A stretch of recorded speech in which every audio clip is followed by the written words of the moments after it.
Luke 14:27, he says, "And whoever does not bear his cross and come after me cannot be my disciple." There's things that will prevent you from being disciples.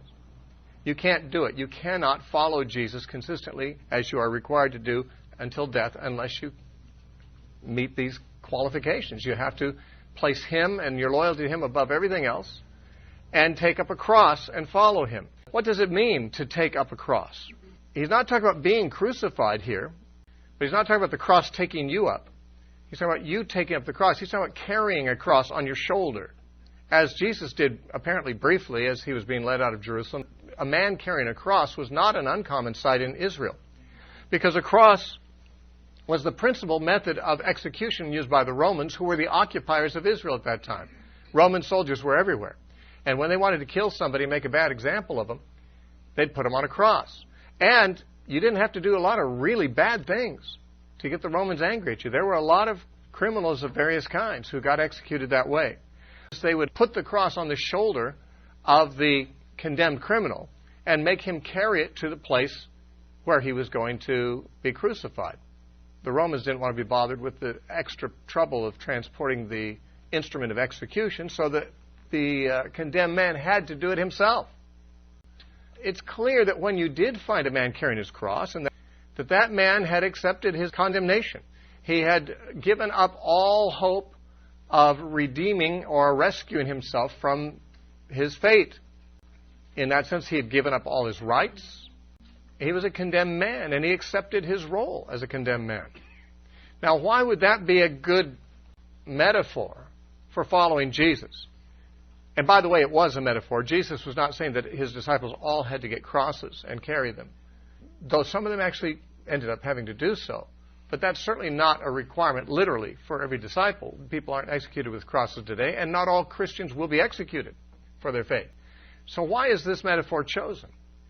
Well, it's because to become a follower of Jesus, you have to basically treat your old life like something that was condemned, something you're leaving behind permanently. You've accepted your fate that whatever you were doing when you're pursuing your own agendas is no longer going to be in your future.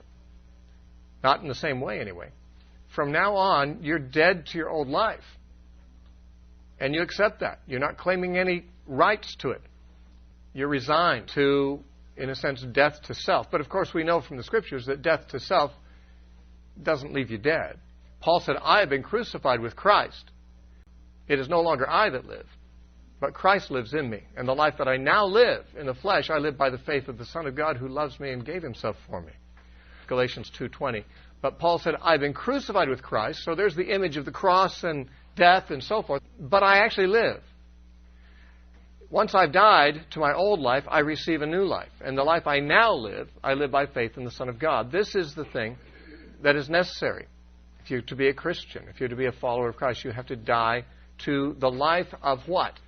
The life of self-will, the life of being your own boss, the life of having your own agendas. And what do you have in its place? A resurrected life, a divinely given life through regeneration, being born again. You have a life of following His will. But it's a totally different kind of life, although many of the activities may be the same. For example, if you were a homemaker and a mother at home before you were a Christian, and then you became a Christian, you might still be a mother at home. Your activities might be very much the same as they were before.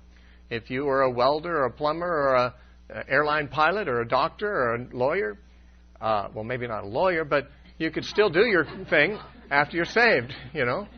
Politicians are out, but there are certain activities that people do before they're followers of Christ that once they become followers of Christ, they do the same activities, but for a different reason. They did it before because that was their choice. That's what they wanted to do with their life.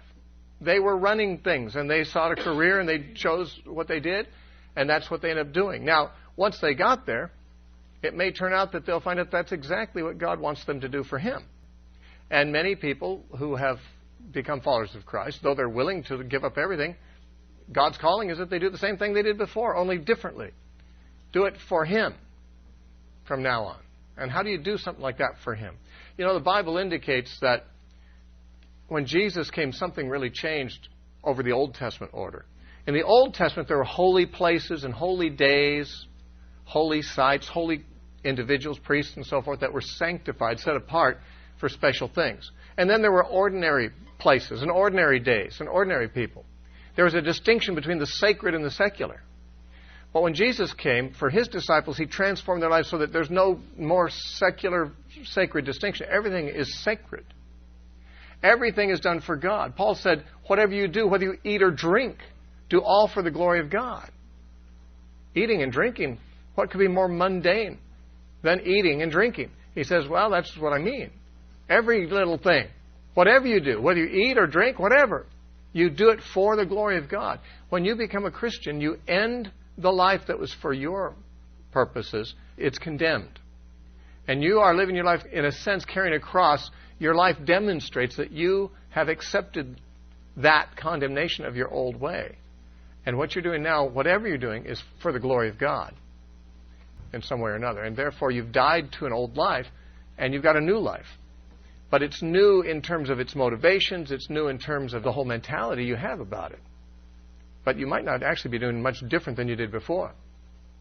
On the other hand, you might. It might be that a lot of the activities you did before you were a Christian are simply unacceptable. They're not agreeable with Christ. In which case, you accept the condemnation of those things and put them in the past, and you go forward and do the things that he wants you to do instead.